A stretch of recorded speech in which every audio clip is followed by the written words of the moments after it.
Well, I'm gonna go with Kyle Pitts here. I just think I see you cringing there, Jody, but I think that he is going to be fed the ball a lot. I think the Eagles have some other weapons that they might try to use. I think they're going to rely a lot on their two tight ends, Goddard and Ertz.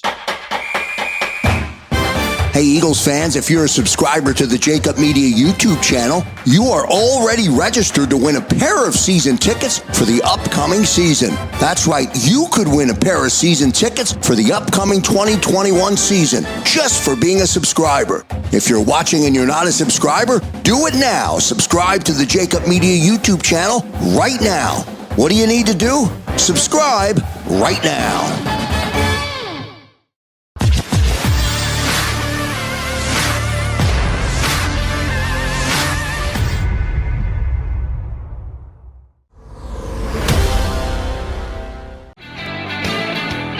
Got your Mac and Mac guys right here with us on Birds 365. We'll hear from Eddie Kracz. He's going to join us coming up in just about a minute. Falcons and Eagles, 1 o'clock kickoff. John McMullen will be in the house heading down to cover the game in Atlanta.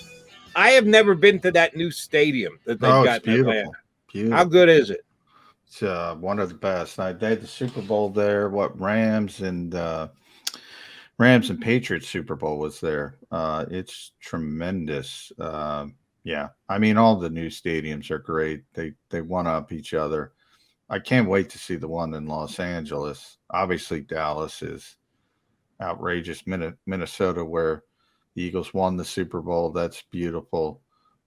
Yeah, Mercedes-Benz Stadium, it is top of the line. How about you haven't been to Vegas yet, have you? No. Yeah, from what I hear, I talked to enough people, get guests up for my CBS Sports Radio show. The one in Vegas, it's supposed to be a little different.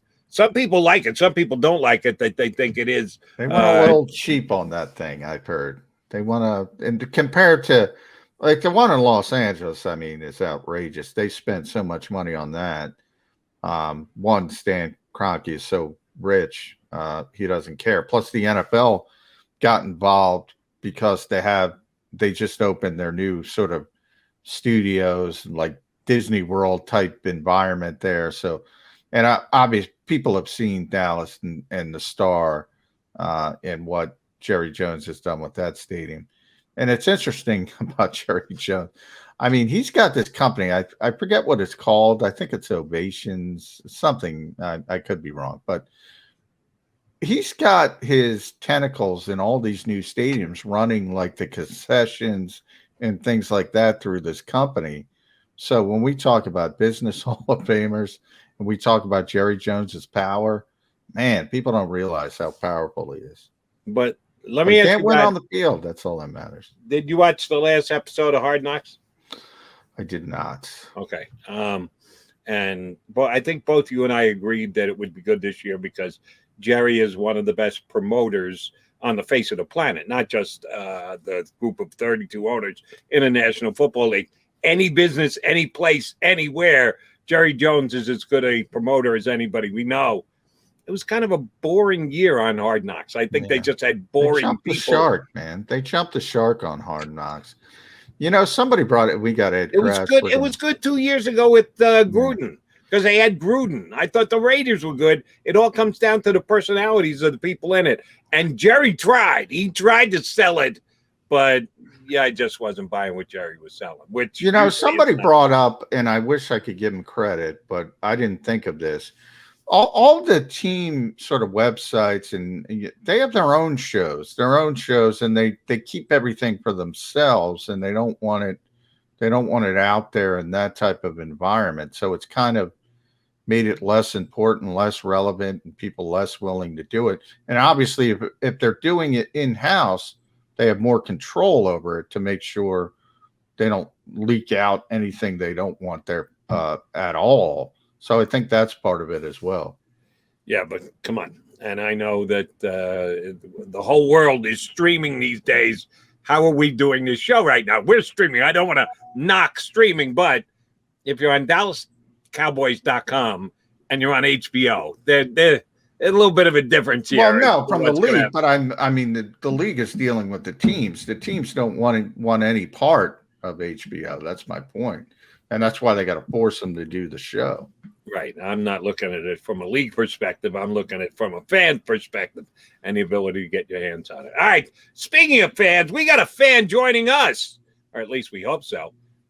Is he going to be a fan on the upcoming Eagles season and game 1 against the Falcons down in Atlanta? Ed Kracz from the Sports. You already look tired, Ed. You got a long day. What's the deal, Ed? You got a long day and you got a long weekend, including the Eagles and the Falcons. Yeah, I'm hoping I can sleep on the plane on that short flight to Atlanta on Saturday. But yeah, it was an early start. A lot of family stuff going on. Moving my son to New York City today. I had to pick up the truck early. Set the alarm for 6:30, and I was rolling.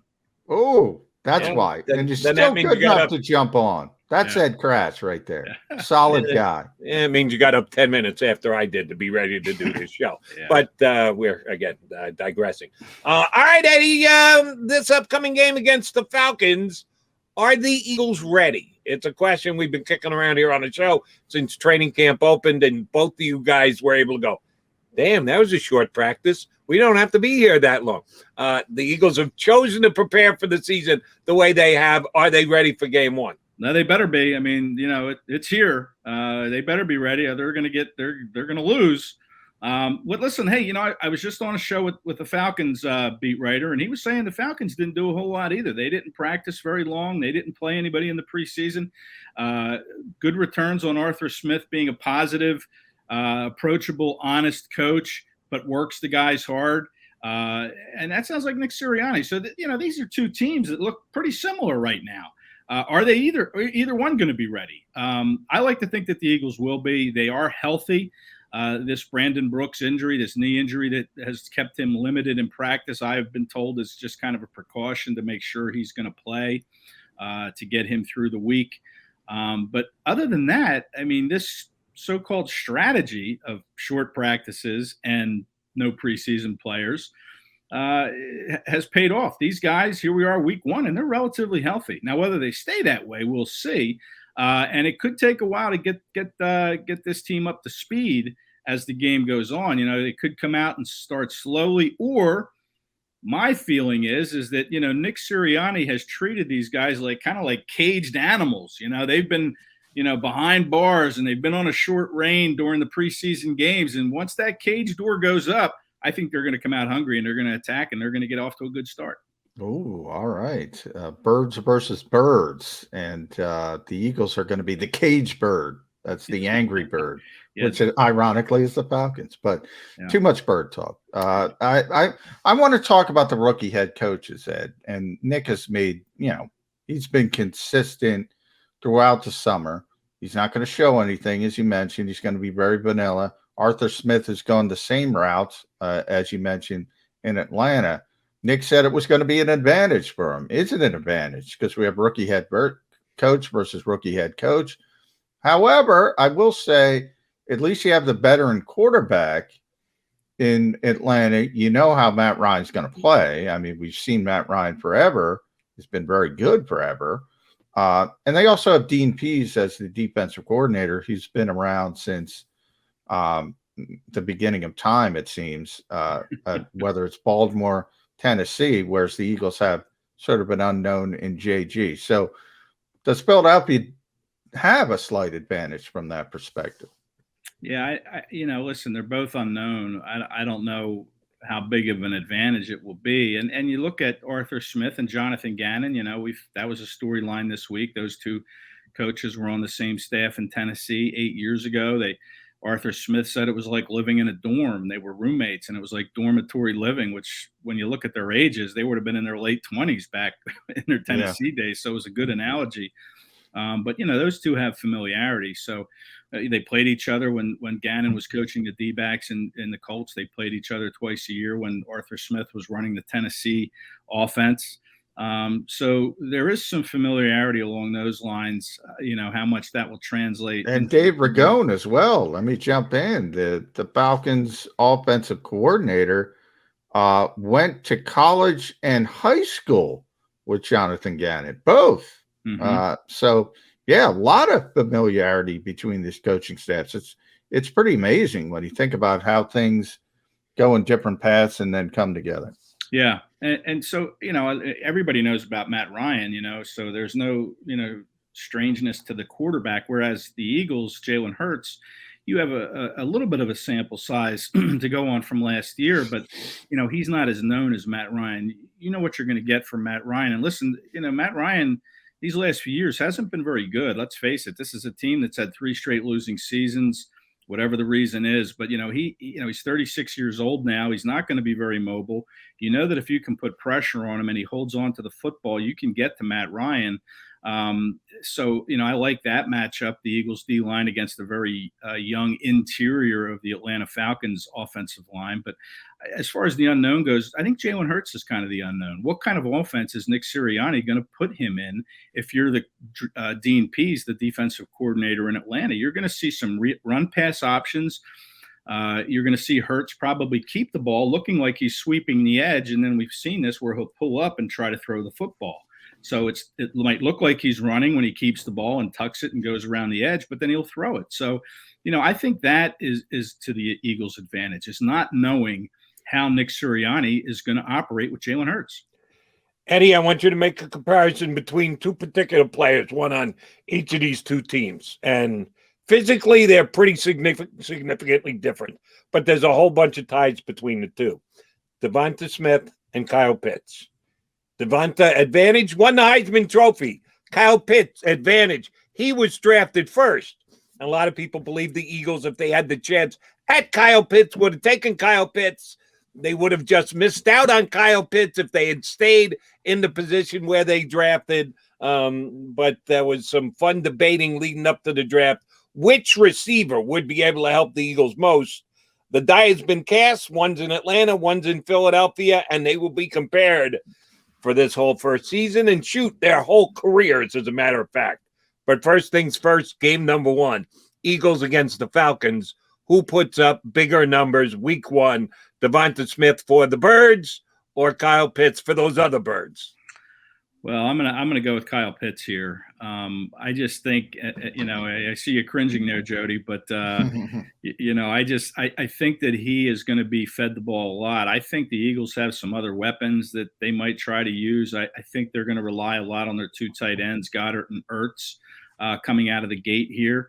I'm not sure Devonta Smith is going to get as many targets as Kyle Pitts will. Now, can Smith be efficient with the targets he does get? Maybe.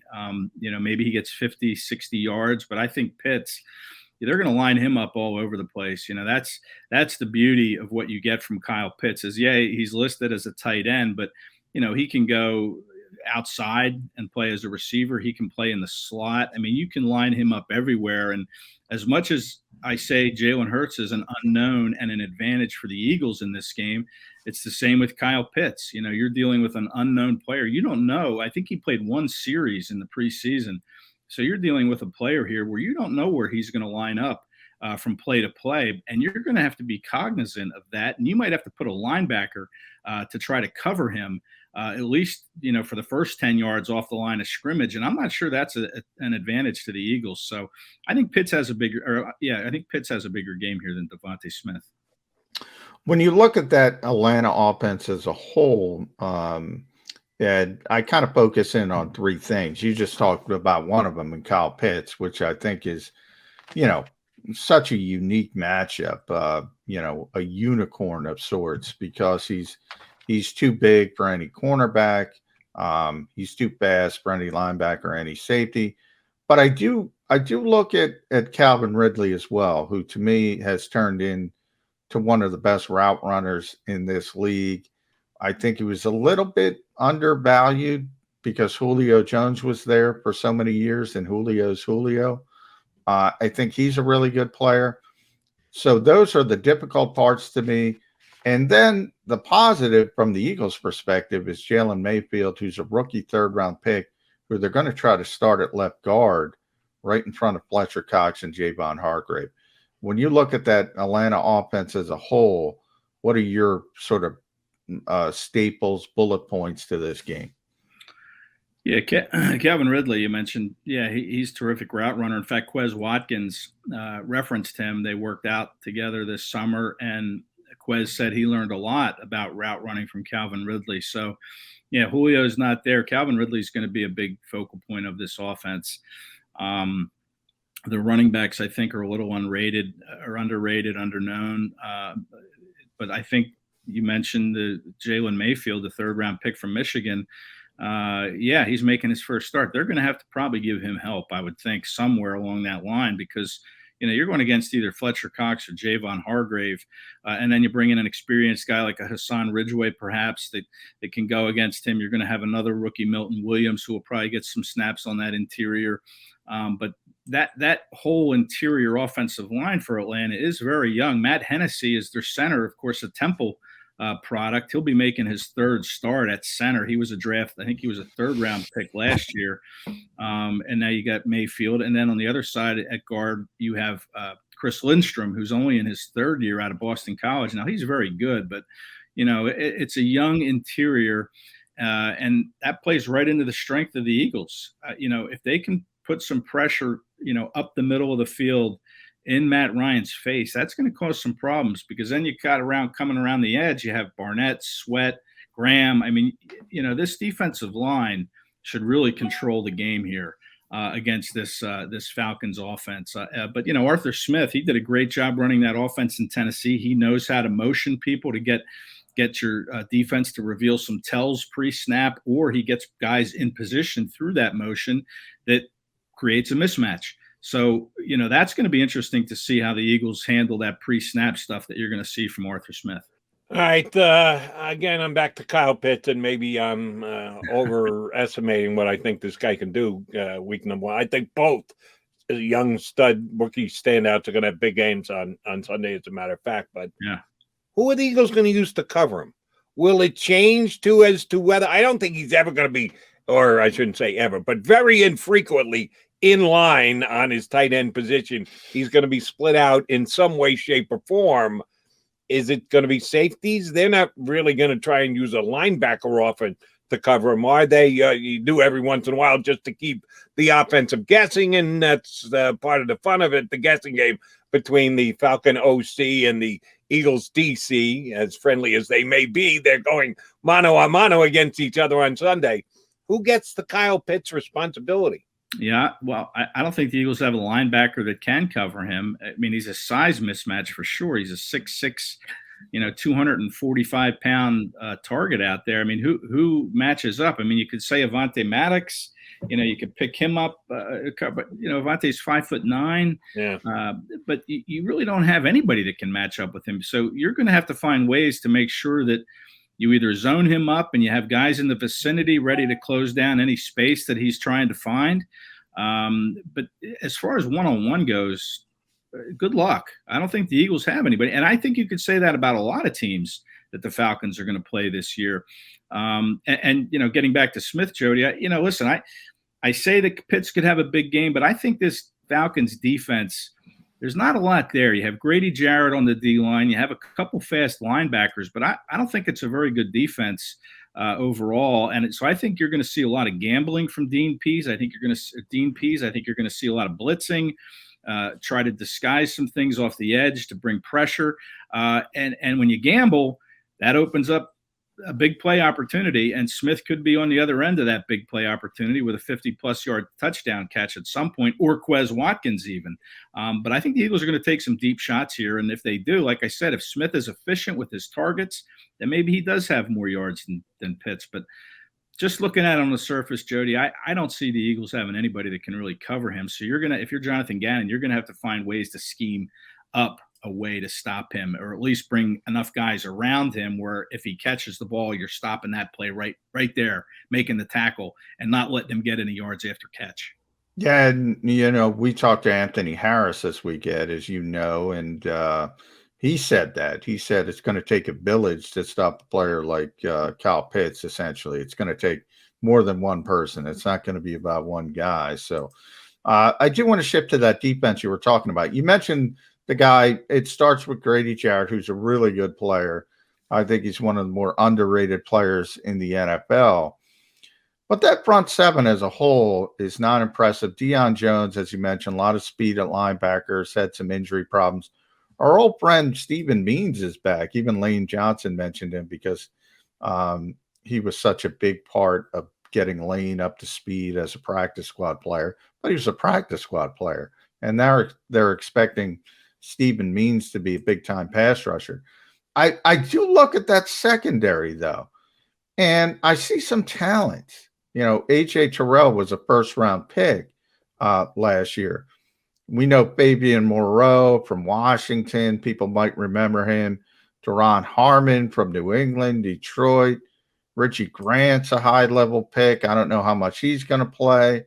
Is that Falcons secondary a little bit better than people realize?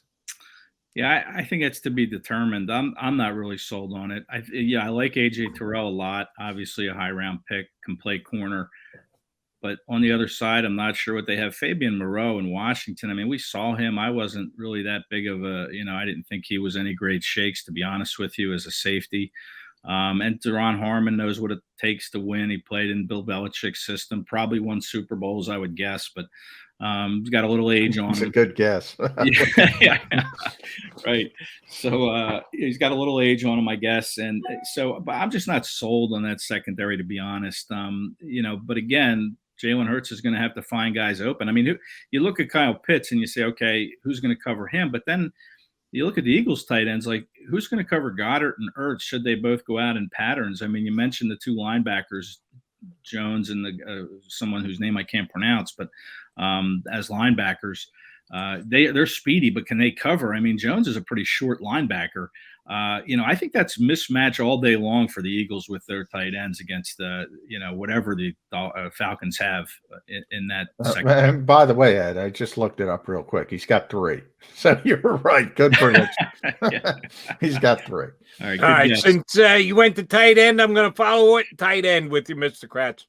I asked this question of my partner here last hour, so now I put it to you. If I had asked you after Nick Sirianni was hired, had his early press conference before the draft ever took place, who is going to have more targets for this upcoming season, Zach Ertz or Dallas Goedert? You probably would have laughed at me and said, Zach Ertz is going to be a 0. He's not going to be here, Jody. Why are you asking such a stupid question? They're committing. They're going to sign Goddard to a contract extension. They're going to try and throw him the ball 100 times this upcoming year. Why do you ask me such a dumb question? Well, asking the question today is very legit because it could go either way. Who's going to get more targets this year, Goddard or Ertz? Yeah, if you'd asked me that a few months ago, I would have said, well, does the team that Ertz is playing for, whoever that is, count in that equation?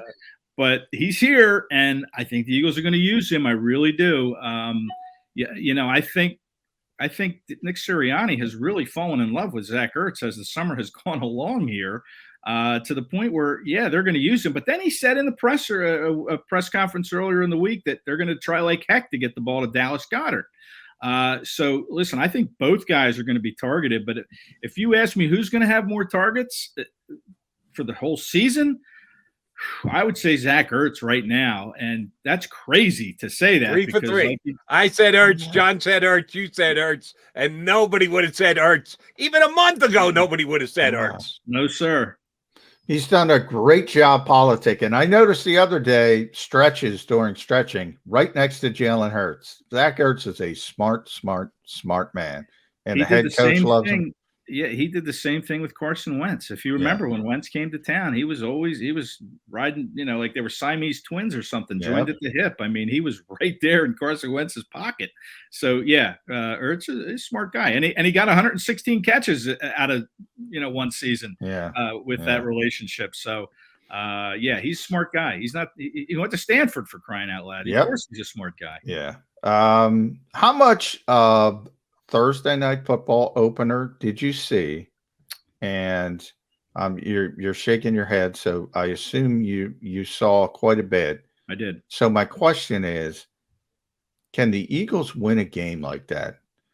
Can the Eagles win a shootout with all those weapons, with those quarterbacks going up and down the field? Are they equipped to be in a game like that? It's funny because I was asking myself the same question when I was watching that is could the Eagles put up points to keep pace with the Cowboys? Because let's face it, Dallas's offense is really, really good. And Michael Gallup, I don't think even played after the first half, and he was off to a real good start. So, Amari Cooper, CeeDee Lamb, Ezekiel Elliott, who looks like he's in good shape, was running really hard, hitting the hole quickly. That's going to be a handful. And you look at last year, the Eagles were one of two teams that didn't score 30 points in a single game. Them and the JETS, Jody Mac Jets, were the other. So, I hate to ruin your morning there, Jody, but okay. Yeah. You wonder if, are Smith and Rager, are they going to be able to develop to that point where, they can fly up and down the field? Listen, I was encouraged by the Eagles' ability to throw the deep pass in practices that we saw. I thought Jalen Hurts throws a nice deep ball. But if you start taking that away, can he do enough underneath to keep the chains moving? And we don't know at this point, but we're going to find out awfully quick because they play in Dallas in week 3 on Monday Night Football. So, look, the Cowboys looked awfully good, but their defense, let's be honest here. I know they were going against Tom Brady, and Brady's weapons are unbelievable with Godwin. Mike Evans only had 3 catches for goodness. Yeah, Antonio Brown's back. Antonio Brown, Rob Gronkowski. To me, Tampa looks like they're going to win it all again, to be honest with you. The Cowboys defense did not look good, but it was against a very, very good offense in the Buccaneers. But still, that cornerback spot, Mark Anthony or the other guy opposite Diggs, does not look good. It looks like he could exploit him. But we'll see. I don't know. Right now at this point, we'll see how they do Sunday. But in week 3, we're going to know because they go to Dallas. And let's just note, much like the Eagles and the Jets from last year, inability to score 30 points, the Cowboys did not score 30 points either last night. They may have thrown for 400 yards, but they did not score 30 points. They only scored 29. All right. Greg Zuerlein's fault, by the way. Yeah, Greg Zuerlein's fault. But the one he needed to make, he threw right down the middle. The ones previously that had him in a trailing position, he could have made a little bit. All right, I need you on the record here, Mr. Kracz. Number 1, the score of Sunday's game against Atlanta, and number 2, how the Eagles' record will look at the end of 17 games this year. All right, I'll start with the first one there. I think the Eagles win this game, Jody. I like their weapons. I actually think they have a better roster at this point than the Falcons. Yeah, Matt Ryan is a proven commodity. Not sure that's a good thing or bad thing in week 1 because you know what Matt Ryan is. You have a body of work that you can look at. Now, it wasn't in an Arthur Smith offense, but I just think the Eagles are better top to bottom. I think some of these matchups, key matchups, favor them. And I thought it would be a low-scoring game, but like I mentioned, I was on a show in Atlanta earlier, and they think it's going to be a high-scoring game. The Falcons are going to win, but I don't know about that. I think it's going to be a lower-scoring game because I think both these teams, not having played a lot of guys in the preseason, might take a little bit of time to get warmed up. And so I'm thinking more like a 23-20 victory from the Eagles here. As they continue to try to find a way to score more than 30 points in a game. But I don't think they're going to need to do that in this game. And I just like the matchups, especially the D-line against the Falcons O-line. And I like the Eagles tight ends against whatever secondary is out there for the Falcons or the linebacking crew. And I like the running game. I think the Eagles are going to be able to run the football in this game. And whether or not Sirianni commits to it, we'll see. We didn't see a whole lot of runs in the Dallas Bucs game, which I was surprised about.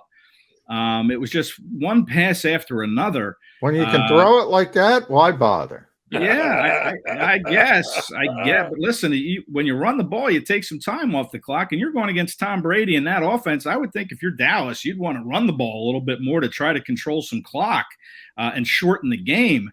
But I think the Eagles will be able to run the ball. And I like the Eagles to win this game 23-20. As far as the season goes, I'm going to go with a 9-8 record. I broke it down on the EagleMaven.com website.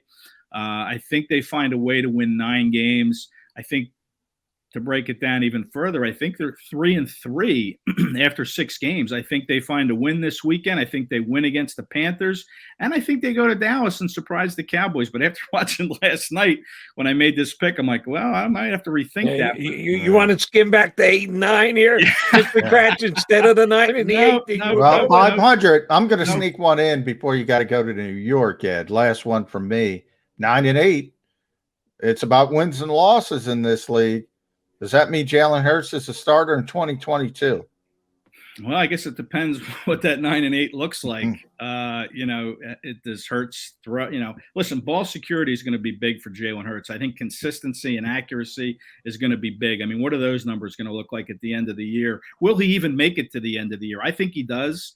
As far as, consistency and all that other stuff goes, I think he'll play all 17. I think he'll stay healthy. I think we have a quarterback that's not as brittle as Carson Wentz that we're watching here. So I think he plays all 17. And then what are those numbers going to look like? Yeah, it's 9 wins. But how did they get to those 9 wins? What did the rest of the team do around him before you can make that determination? Eddie Kracz, we always appreciate it whenever you come on. You know how much we're going to use you during the year. Good luck in New York City. Getting the sun in there today and have a good flight with our buddy, the Mac Man here, getting down to Atlanta. Thank you. Appreciate it, guys. Ed Kracz here with us on Birds 365. All right, he got on the record. Eagles win 9 games. You get Johnny Mac's prediction and my prediction as we put on the bow on the show here on Birds 365.